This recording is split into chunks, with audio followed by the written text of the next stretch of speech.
lingkungan sekolah maupun lingkungan masyarakat. Baik, untuk kegiatan ini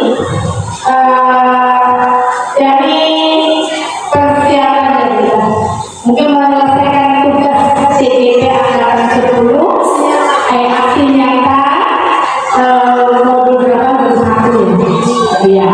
Mudah-mudahan nanti dengan paparan kita akan menambah lagi ilmu, akan menambah lagi pengetahuan dan bisa menerapkan di lingkungan sekolah kita terutama. Karena aksi nyata ini bukan hanya sekedar dipotong ECE kalkulasi, tapi sesuai dengan keadaan sekolah kita sekarang. Mungkin itu yang bisa kami lakukan, maka untuk selanjutnya akan diisi oleh Bu Ita Mahulai. Sekian, terima kasih. Assalamualaikum warahmatullahi wabarakatuh. Untuk Bu Ita kami persilahkan. Selamat pagi Bapak Ibu semuanya. Terima kasih atas waktu yang diberikan untuk saya. Pada hari ini saya akan melaksanakan diseminasi budaya positif yang merupakan tugas aksi nyata saya dalam modul 1.4 tentang budaya positif. Saya mengucapkan terima kasih banyak kepada Bapak Ibu guru. Baik, kita mulai saja Bapak Ibu. Sebelum kita masuk ke materinya, kita speaking dulu Bapak Ibu. Nah, di meja Bapak Ibu sudah ada saya bagikan, karena mungkin tidak terlalu nampak untuk kita lihat di depan. Sudah ada saya bagikan kertas. Nah, di situ speakingnya adalah carilah 5 perbedaan pada kedua gambar tersebut. Ada 5 perbedaan dari gambar dua gambar tersebut. Baik Bapak Ibu, kira-kira yang sudah bisa menemukan? Ya, berapa Iwan? Jamnya, berapa jamnya?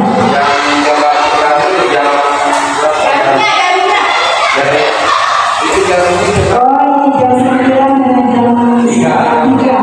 Oke, terima kasih. Satu perbedaan yang kedua. Sepatu kaku bagaimana Bu?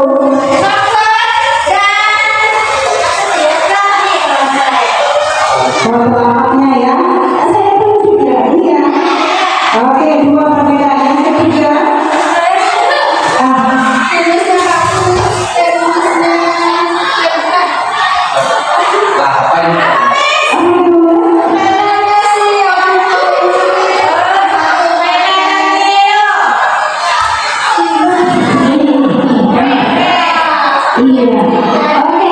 Yang keempat, ya maksudnya Rambutnya jadi anak kecil itu. kamu anak kecil. Ucir ya, ucir keluarga. Oh, yang satu kecil, dua yang satu lagi kecil satu. Oh ya, baik.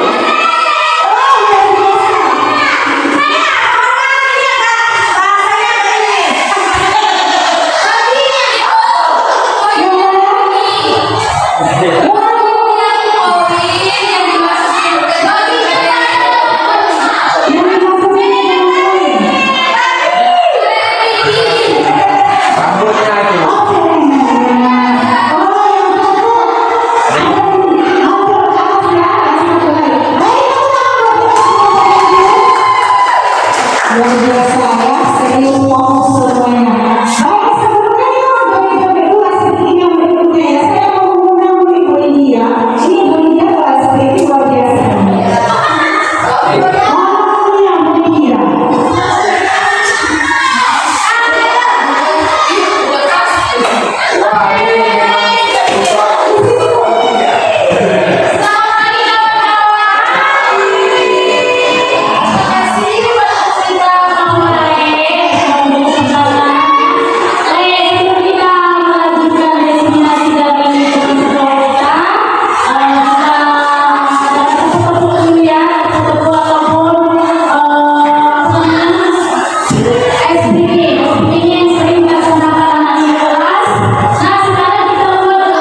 Saya akan mendiskusikan tentang budaya positif. Sebelumnya ini ada pertanyaan pemakai, ada pertanyaan pemandu. Setuju atau tidak setuju kita? Yang pertama itu bahwa hukuman dalam mendisiplinkan anak. Setuju atau tidak setuju Bapak Ibu? Tidak setuju. Yang lain? Yang mana ini Bu? Oh, ada tiga. Iya, yang pertama dulu, hukuman dalam mendisiplinkan anak. Jadi pertanyaan Bapak Ibu setuju atau tidak setuju? Tidak setuju. Yang kedua, pemberian hukuman dengan hal positif seperti membaca atau membersihkan halaman sekolah dan meningkatkan disiplin anak. Bagaimana? Setuju.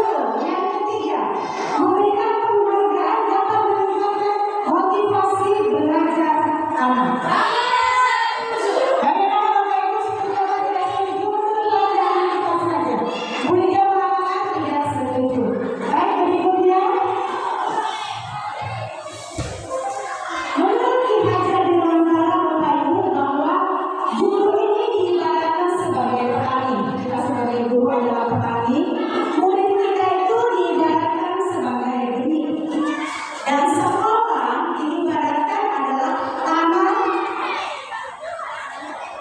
yang subur, tempat bercocok tanam. Lalu apa pandangan menurut Ki Hajar Dewantara bahwa pendidikan itu adalah jika mana tempat bercocok tanam subur maka benih akan tumbuh dan berkembang dengan baik. Begitu juga dengan sekolah.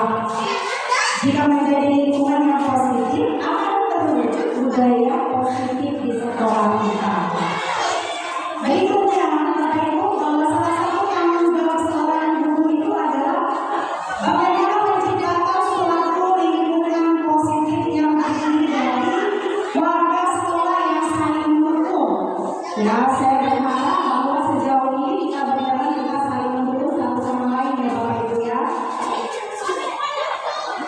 Saling mendukung, saling belajar, saling berkolaborasi sehingga tercipta kebiasaan-kebiasaan baik. Dari kebiasaan baik, maka akan tumbuh menjadi karakter baik bagi warga sekolah. Dan pada akhirnya, karakter itu menjadi sebuah kebiasaan baik. Bagaimana menciptakan budaya positif di sekolah? Bapak Ibu, mungkin kita sebagian atau mungkin kita semuanya sudah melakukan budaya positif di kelas kita masing-masing ya Bapak Ibu ya. Bagaimana menciptakan budaya positif di sekolah? Konsep pertama budaya positif. Kalau kita lihat di paparan yang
Di sini ada para ahli mengatakan Dr. William Gleiser dalam voice teori meluruskan miskonsepsi tentang makna kontrol.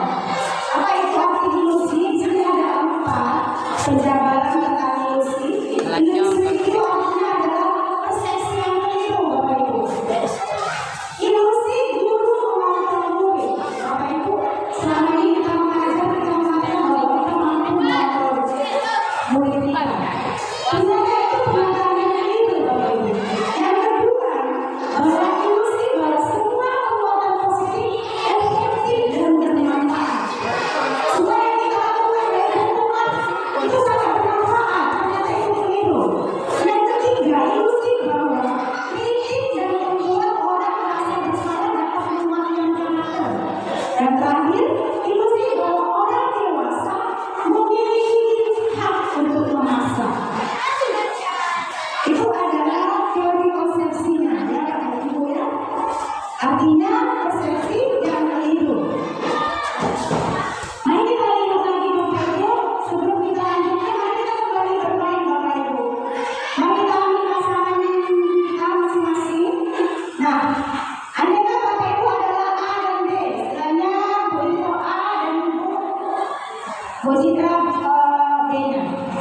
Apa yang dikatakan di sana dalam membuka bentuk telapak tangan? Baik, tugas A. Contohnya ini Bu Ibu.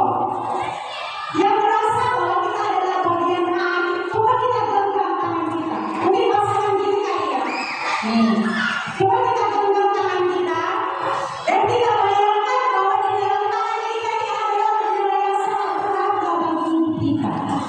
Kira-kira maukah kita memberikan kepada orang lain? Maukah kita membukakan kepada orang lain? Coba, bagaimana? Bagaimana kalau kita rayu? Maukah kita tetap membuka tangan itu? Mari Bapak Ibu kita katakan sekuat tenaga atau bagaimana? Maukah kita membuka itu? Enggak ya, menurut pandangan Bapak Ibu bahwa kita tidak mau membuka ini. Kenapa? Karena itu berharga bagi diri kita. Kalau pasangan ini diutamakan begitu juga, yang itu enggak membuka, kita tidak ya. Artinya bahwa itu adalah benda berharga bagi kita, ya. Baik Bapak Ibu.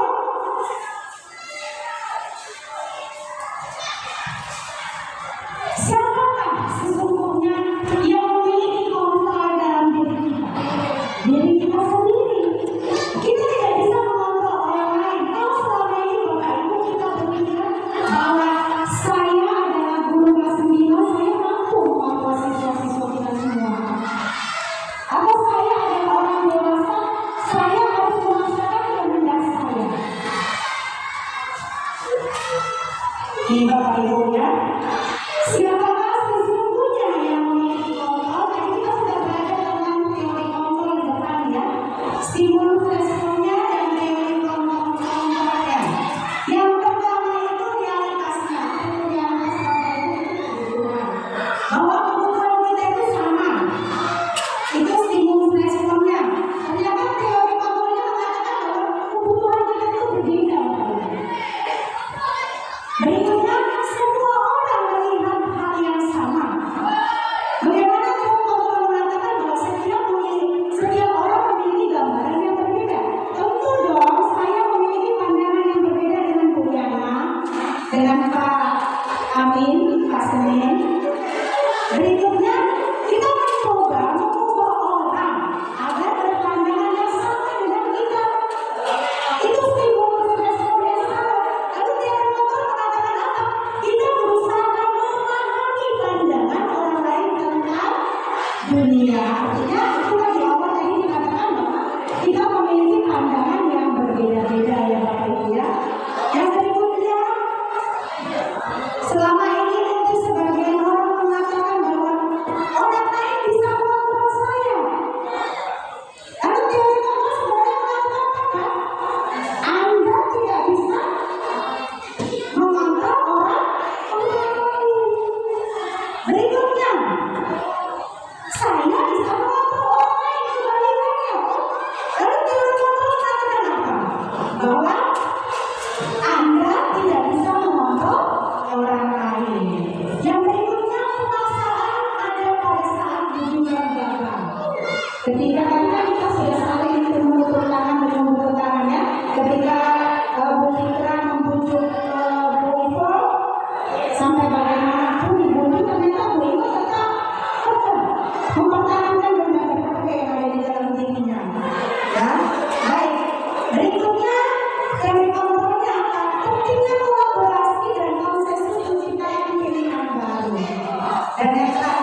yang artinya belajar, disiplin artinya belajar.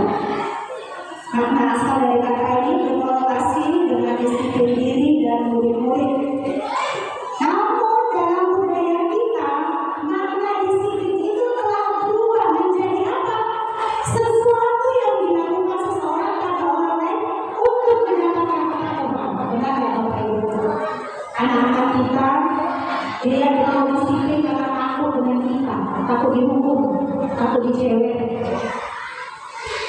Berikutnya, coba kita kembali dengan Israel. Kecenderungan umum adalah menghubungkan kata disiplin dengan ketidaknyamanan, bukan dengan apa yang kita atas pencapaian sesuatu yang mulia. Ini Bapak Ibu, disiplin positif atau disiplin dimaknai menjadi dilakukan seseorang orang lain. Kita cenderung disiplin berikutnya disiplin positif salah satu contoh disiplin yang bertujuan untuk menumbuhkan kesadaran serta memberdayakan anak untuk melakukan sesuatu tanpa sombongan, ancaman maupun hukuman. Dan yang terakhir sebagai pendidik, Bapak Ibu, tujuan kita apa? Menciptakan anak-anak yang memiliki disiplin diri, sehingga mereka bisa berlaku dengan maju pada nilai-nilai kebajikan universal dan memiliki motivasi intrinsik bukan ekstrinsik. Apa itu intrinsik Bapak Ibu? Yang timbul dari dalam dirinya, bukan dari luar. Contohnya dia takut disiplin karena kita dihukum itu kan dari luar. Tapi kalau timbul dari dalam dirinya, kesadaran dirinya, saya tidak terlambat supaya saya bisa mengikuti pelajaran dengan baik, supaya saya bisa mengerjakan apa yang diperintahkan guru, itulah contoh dari intrinsik dalam diri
Lalu restitusinya apa? Murid bertanggung jawab untuk perilakunya. Yang kedua, konsekuensi perlu monitoring berkelanjutan. Restitusinya apa? Fokus pada pemecahan masalah jangka panjang. Yang ketiga, stimulus respon, murid menghormati dirinya dalam hal lain, murid menghormati peraturan, kehilangan waktu untuk merenungkan kesalahan. Lalu untuk restitusi Bapak Ibu, murid itu menghormati dirinya dan orang lain. Teori kontrol, dirinya memegang kontrol sendiri, seperti yang sudah kita paparkan tadi Bapak Ibu. Tidak ada yang bisa mengontrol kita. Yang mengontrol kita adalah diri kita sendiri. Murid bersemangat memperbaiki kesalahan. Bapak Ibu, ini restitusi ini sudah saya coba. Ketika anak melakukan kesalahan, saya tidak mengejas, tidak memberikan hukuman, tapi saya membicarakan dari tindakan itu apa yang akan dilakukan untuk mengatasi masalahnya.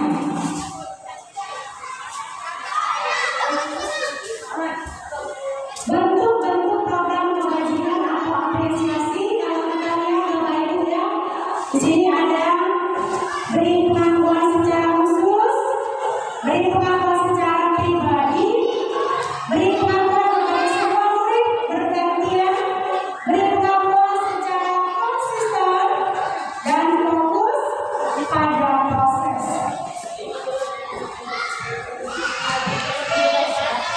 Ini Bapak Ibu yang saya katakan tadi bahwa konsep disiplin pendekatan restitusi. Sebuah cara menanamkan disiplin positif pada murid. Apa itu restitusi Bapak Ibu? Restitusi itu adalah proses menciptakan kondisi bagi murid untuk memperbaiki kesalahan mereka, sehingga mereka bisa kembali pada kelompok mereka dengan karakter yang kuat. Apa ciri-cirinya?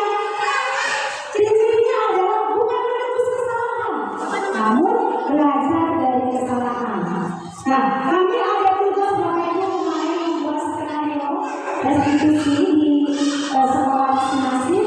Nah, kemarin yang saya lakukan adalah bahwa siswa ini sering terlambat datang ke sekolah, sehingga tidak bisa mengikuti pelajaran. Ya, pada saat itu saya panggil anak ini dan kami berbicara berdua dengan anak ini, lalu dia mengutarakan apa alasannya dia bisa datang terlambat. Kalau dia datang terlambat terus, bagaimana? Apa yang harus dilakukan selanjutnya? Ya, nih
Artinya kalau kita boleh datang terlambat berarti hadir tepat waktu. Tidak boleh berbohong. Itu tidak bisa kita buat di keyakinan kelas Bapak Ibu. Lalu apa yang kita buat bahasa posisinya? Jujur. Itu Bapak Ibu ya. Jadi ada perbedaan antara peraturan dan keyakinan kelas. Berikutnya, nih, bagaimana langkah eksekusinya? Guru menanyakan keyakinan kelas atau dirinya dan membantu murid menyelesaikan masalahnya. Lalu guru terbuka dan murid menghormati dirinya dan orang lain. Bapak Ibu, saya mau bertanya, dari perbedaan yang ketiga ini, mana ya yang kira-kira kita terapkan yang lebih cocok di sekolah kita ini? Mana Bapak Ibu? Restitusi ya Bapak Ibu ya, bahwa semuanya muncul dari dalam diri anak itu sendiri. Ibu Bapak pada kesempatan ini akan kembali membedakan hubungan dengan konsekuensi berdasarkan kalimatnya. Hari kita lihat apa perbedaannya dari kalimat antara hukuman atau konsekuensi. Bapak Ibu, kita bedakan, kita polisi, kalau begini Bapak Ibu, kira-kira ini hukuman atau konsekuensi? Mencatat 100 kali di dalam buku dengan kalimat saya tidak akan terlambat lagi karena terlambat datang ke sekolah. Ini hukuman atau konsekuensi Bapak Ibu? Hukuman. Yang kedua, lari mengelilingi lapangan karena lambat hadir ke sekolah. Hukuman atau konsekuensi Bapak Ibu? Hukuman. Yang ketiga, murid push up karena tidak mengerjakan PR. Bagaimana Bapak Ibu? Hukuman. Yang keempat, menggantikan buku teman karena dirobek-robek. Konsekuensi. Berarti kita sudah paham ya Bapak Ibu antara perbedaan hukuman dan konsekuensi. Yang kelima, membersihkan tumpahan air karena tersenggol pada saat belajar. Bagaimana? Konsekuensi. Berarti konsekuensi ini masih ada umpan baliknya ya Bapak Ibu ya. Baik, berikutnya Bapak Ibu kita masuk dalam keyakinan kelas. Ini yang sudah saya katakan tadi bahwa mungkin selama ini kita akan berangkat kata peraturan kelas. Nah, kalau peraturan kita masih cenderung menggunakan kata-kata yang negatif, tidak, jangan, tidak boleh. Nah, di sini kita belajar bahwa peraturan itu kita ubah menjadi keyakinan kelas. Mengapa keyakinan kelas? Mengapa tidak kelas saja? Iya Bapak Ibu. Peraturan tentang penggunaan helm pada saat mengendarai roda dua. Ini pertanyaan. Kenapa ya? Mengapa kita punya peraturan tentang penggunaan saat mengendarai roda dua? Keselamatan. Atau orang lain ada yang jawab supaya tidak ditilang polisi. Iya, itulah yang dikatakan bahwa takut disiplin karena hukuman. Iya kan Bapak Ibu ya? Tapi kalau timbul dari dalam dirinya aku pakai helm supaya aku selamat, maka itu timbul dari dalam diri. Itu prinsip ya Bapak Ibu. Pertanyaan yang kedua, mengapa kita memiliki peraturan harus datang tepat waktu pada saat mengikuti pembelajaran? Pada saat kita mengajar kita harus datang tepat waktu. Iya, artinya kita menghargai diri kita sendiri Bapak Ibu ya. Bukan karena kita takut kepada atasan supaya kita cepat datang, bukan. Tapi kita menghargai diri kita sendiri. Berikutnya, mengapa kita mempunyai peraturan tentang penggunaan masker dan cuci tangan setiap saat? Ini pada saat kenapa ya?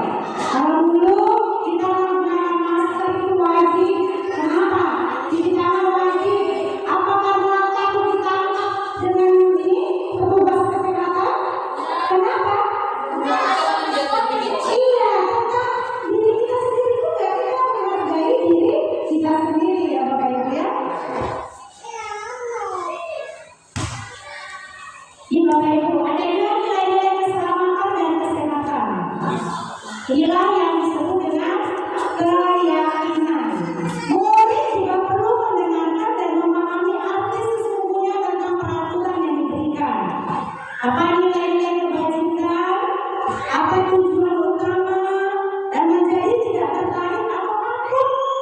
sehingga mereka segera mengikuti serangkaian peraturan yang mengatur mereka tanpa memahami tujuan. Ini yang saya katakan tadi, peraturan itu Bapak Ibu ya. Kadang-kadang anak aku disiplin karena begini, kamu tidak dari dalam dirinya sendiri.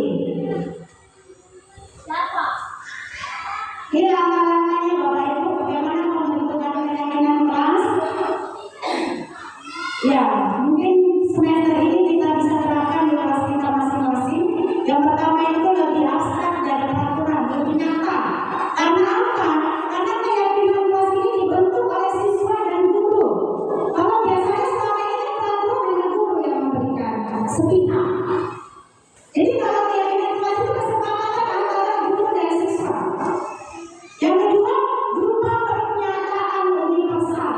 Universal ada saling menghargai, menghormati, begitu ya Bapak Ibu ya, kata-kata yang positif. Dibuat dalam bentuk positif. Berikutnya, sedikit saja agar mudah diingat. Tidak perlu panjang sampai 10 Bapak Ibu.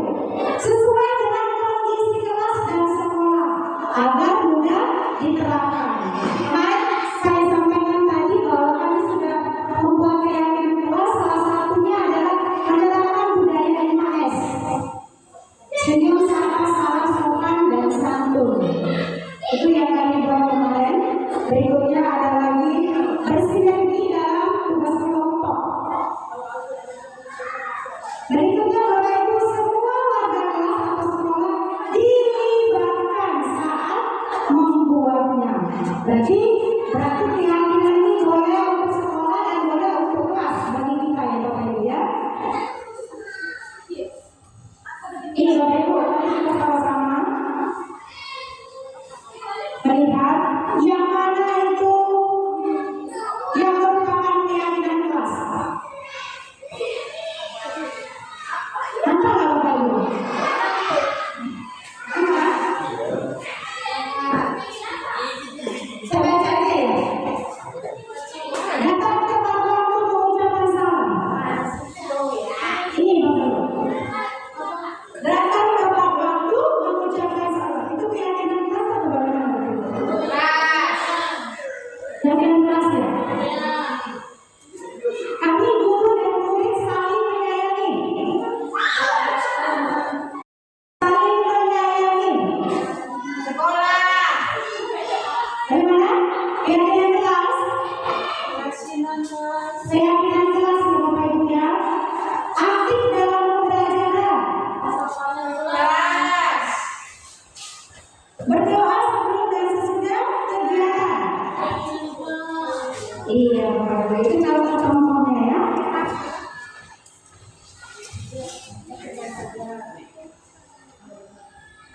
Ini Bapak Ibu, peraturan dan keyakinan kelas. Yang pertama, kalau dia peraturan, selalu kembalikan buku ke tempatnya. Lalu ini apa namanya, perbuatan ini kalau kita buat keyakinan kelas, apa yang harus kita buat? Ini Bapak Ibu, tanggung jawab. Yang kedua, peraturannya dilarang mengganggu orang lain. Kita ubah ke keyakinan kelas dengan kebajikan universalnya apa Bapak Ibu? Menghormati orang lain. Peraturan yang ketiga, hadir di sekolah 15 menit sebelum pembelajaran dimulai. Kalau kita ubah peraturan ini ke keyakinan kelas apa Bapak Ibu? Menghormati orang lain, berkomitmen. Yang keempat, dilarang melakukan kekerasan. Keyakinan kelasnya apa Bapak Ibu? Keselamatan, menghormati orang lain. Dilarang menggunakan narkoba. Keyakinan kelasnya apa Bapak Ibu? Kesehatan. Bergantian atau menunggu giliran. Keyakinan kelasnya apa Bapak Ibu? Menghormati orang lain. Bersabar. Berikutnya, gunakan masker. Keyakinan kelasnya kesehatan dan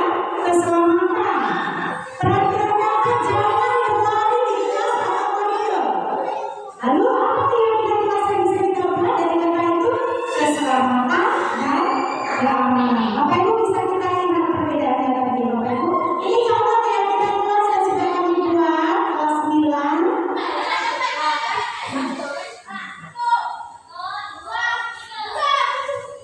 Bapak Ibu kita masuk kembali ke kebutuhan dasar manusia.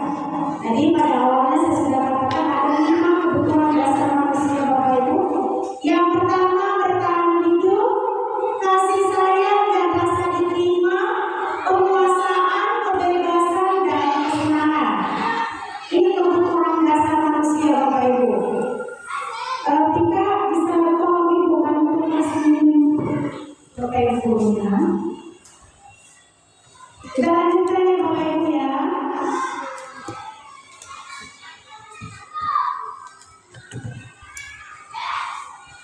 Nah ini tadi Bapak Ibu 5 posisi kontrol restitusi. Pembuku, pembuat rasa bersalah, teman, penantang, atau manajer. Bapak Ibu ada 5 nih. Kira-kira kita masuk yang di mana ya? Guru yang mana kan kita ini Bapak Ibu? Apakah kita seorang guru yang pembuku? Apakah kita seorang guru yang pembuat rasa bersalah? Pernah ya? Atau kita guru yang teman menganggap sesuatu adalah teman? Kadang. Atau kita adalah seorang guru yang pemantau? Sering. Apakah kita seorang guru yang mengambil posisi kontrol sebagai manajer? Dan posisi. Baik Bapak Ibu, mungkin yang Bapak Ibu apa ini artinya gitu ya? Mari kita lihat berikutnya. Di sini ada video Bapak Ibu. Ini dia posisi pembuku. Dalam video ini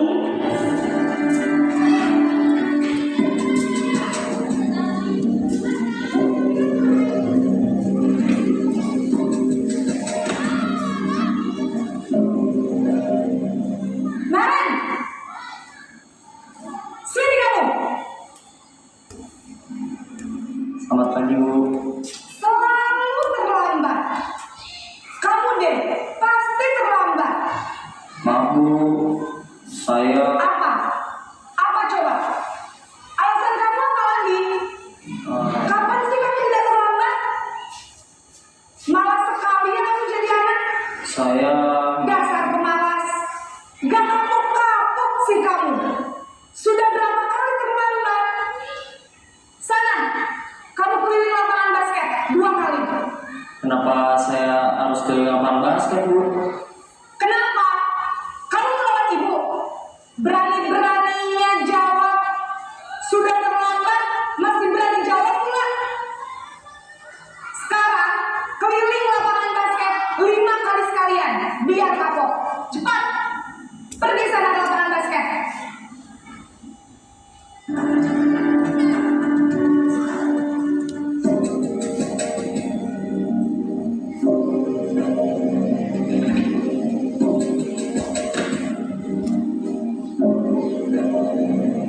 Maren,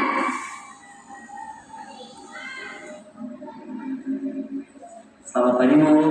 Naren, kamu kenapa terlambat lagi nak? Ya Tuhan Naren, kamu senang ya bikin ibu susah ya? Kalau kamu terlambat lagi, nanti ibu yang ditegur bapak kepala sekolah nak. Disangka ibu tidak bisa membina kamu. Duh, gimana ini? Maaf Bu, Duh Gusti Naren, kamu suka ya kalau ibu ditegur bapak kepala sekolah? Terus, sekarang ibu harus tulis apa ini di buku absen? Ini kamu sudah sering terlambat loh. Ibu harus apa coba? maaf Bu, maaf sekali. Ya sudah, lain kali jangan bikin ibu susah lagi ya nak ya. Ibu tidak akan kuat lagi kalau kamu begini terus. Bisa jatuhan kalau ibu tegur bapak kepala sekolah. Sana cepat kelas. Maaf ya Bu, maaf sekali. Posisi pembuat rasa bersalah berbicara dengan nada tenang. Ini posisi teman Bapak Ibu. Kita harus sebagai teman.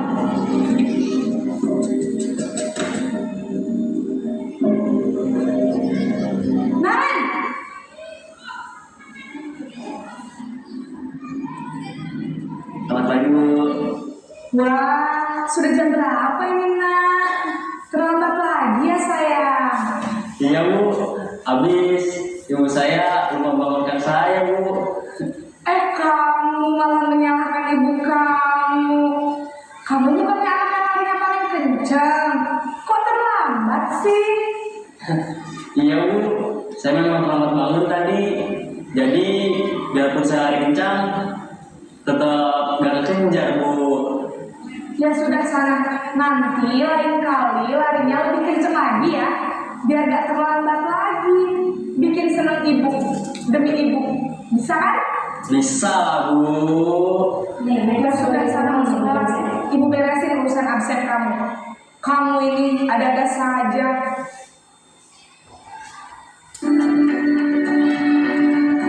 Ini guru sebagai posisi pemantau atau monitor.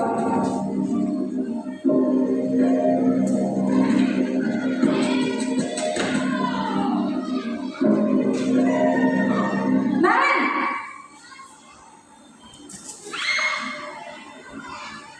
Selamat pagi Bu. Naren, apa peraturan sekolah kita tentang jam berapa kita harus masuk sekolah, nak? Kita harus di sekolah jam 7 Bu. Iya betul, sekarang sudah jam 7.20. Naren sudah tahu konsekuensinya jika terlambat hadir. Paham Bu, saya harus tinggal kelas pas jam istirahat selama 20 menit. Iya benar, konsekuensinya demikian. Jadi nanti jam 9.30 pas istirahat, kamu harus tinggal di kelas, kerjakan tugas tambahan untuk ketertinggalan kamu, ya? Baik Bu. Di posisi yang terakhir, manajer Bapak Ibu.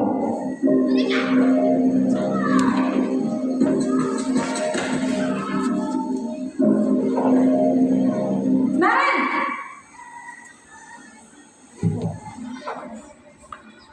Selamat pagi Bu. selamat pagi Naren. Maaf Bu, saya terlambat. Iya, sekolah masuknya jam 7, sekarang sudah jam 7.20. Jadi sekarang bagaimana nih Naren? Maaf Bu, saya lupa setel alarm saya semalam. Baiklah, menurut kamu, keyakinan sekolah yang mana yang perlu kamu tingkatkan? Nanti bukan kawan ya Bapak Ibu. Yang manajer. Dan orang lain mungkin ya Bu. Setuju. Jadi, apakah Naren meyakini prinsip saling menghormati tersebut? Iya Bu, saya meyakininya. Apakah Naren bersedia memperbaiki masalah keterlambatan ini? Bersedia Bu. Bagaimana kamu akan memperbaiki masalah keterlambatan ini? Masalah diselesaikan oleh anak itu. Saya mencoba untuk tidak lupa menyetel alarm saya Bu. Baik, kalau Naren lupa menyetel alarm di rumah, ada orang yang kira-kira bisa bantu mengingatkan tidak? Ada Bu, kakak saya, Kak Emma. Ada lagi selain Kak Emma? Selain Kak Emma, ada ibu saya. Baik, jadi yang mengingatkan Naren adalah Kak Emma dan ibu kamu ya? Kira-kira setel alarm kapan? Setelah pulang sekolah, akan segera saya lakukan. Baik, jadi Naren akan setel alarm untuk bangun besok dan akan diingatkan oleh Naren. Ada lagi yang mungkin perlu dilakukan Naren agar tidak terlambat bangun lagi. Tidak ada Bu. Baik, terima kasih untuk kamu. Sekarang kamu perlu kembali ke kelas untuk belajar. Baik Bu, terima kasih. Baik Bapak Ibu, kita sudah melihat tadi 5 posisi kontrol seorang guru. Dari yang 5 contoh yang dilakukan tadi Bapak Ibu, yang mana kita Bapak Ibu? Yang mana? Ewan. Saya nomor 1. Nomor 1 ya Bapak. Dan kita perlu perbaikan ya Pak ya. Gimana Pak Sugeng yang kita beberapa? Atau sebagai teman? Kadang-kadang. Ini dia gimana dia? Sekarang sudah di posisi manajer. Oh, karena sudah lulus ya. Baik, berarti kita lanjutkan posisi kita itu yang 5 ya Bapak Ibu ya, yang manajer. Bahwa kita melakukannya kepada anak, kalau anak mampu mengatasi masalahnya sendiri.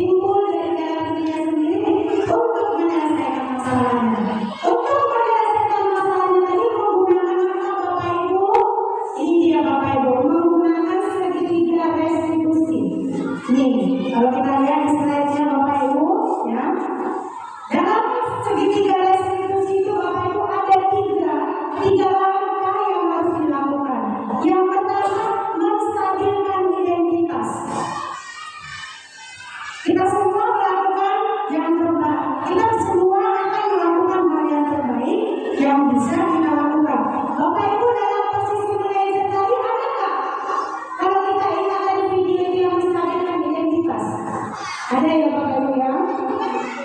Berikutnya validasi tindakan yang salah. Ada.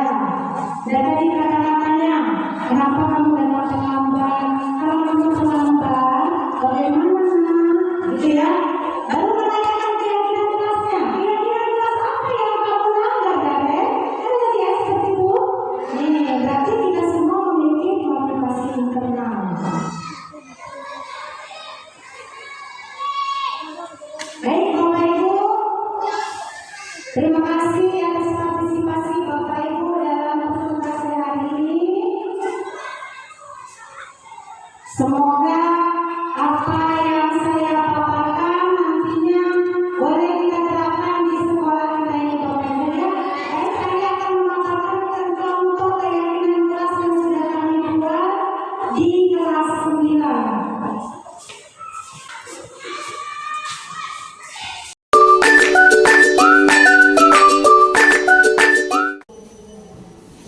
Selamat pagi anak-anak ibu. Apa kabar hari ini? Alhamdulillah baik. Baik. Sebelum kita memulai pembelajaran hari ini, coba dilihat dulu sampah-sampah yang ada di bawah mejanya. Pastikan semuanya bersih. Siapa teman kita yang tidak hadir hari ini, nak? Biasa dengan? Oke, baik anak-anak ibu yang ganteng dan yang cantik. Hari ini kita akan membuat keyakinan kelas. Apa sih itu keyakinan kelas? Sebuah apa namanya? Supaya kelas kita ini aman, kita nyaman untuk belajar. Kira-kira kita mau buat apa? Peraturan. Nah, itu mau tahu sih apa ya kira-kira peraturan yang harus kita buat di kelas kita ini? Yuk. Tidak boleh datang sekolah lambat. Tidak boleh datang sekolah terlambat. Oke. Tidak boleh berisik dalam sekolah. Tidak boleh berisik dalam sekolah belajar. Tidak boleh menyontek. Tidak boleh menyontek. Menjaga kebersihan kelas.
Coba apa? Kata tolong. Apa lagi? Terima kasih. Terima kasih. Ketika kita menerima sesuatu dari orang lain, kita wajib mengucap kenapa? Terima kasih. Kalau kita minta tolong kata apa? Kalau kita berbuat salah apa? Ya kan? Nah, apa lagi? Menjaga apa? Tadi ada di situ menjaga Kebersihan. kebersihan kelas dan membuang Sampah tempatnya. sampah pada Tempatnya. Nah, kata-kata tidak yang ada kamu tulis tadi kita ubah menjadi kalimat yang positif. Nah, itu kembali lagi ya. Ini gimana dulu ya? Diperbaiki dulu.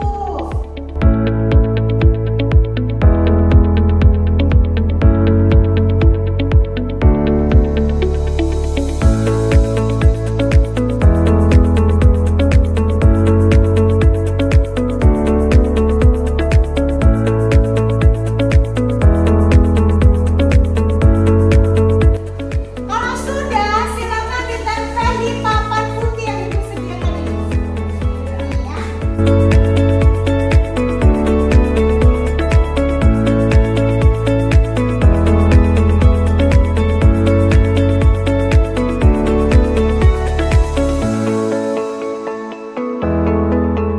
Tempel di sini, nak.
Baik, inilah apa namanya ya?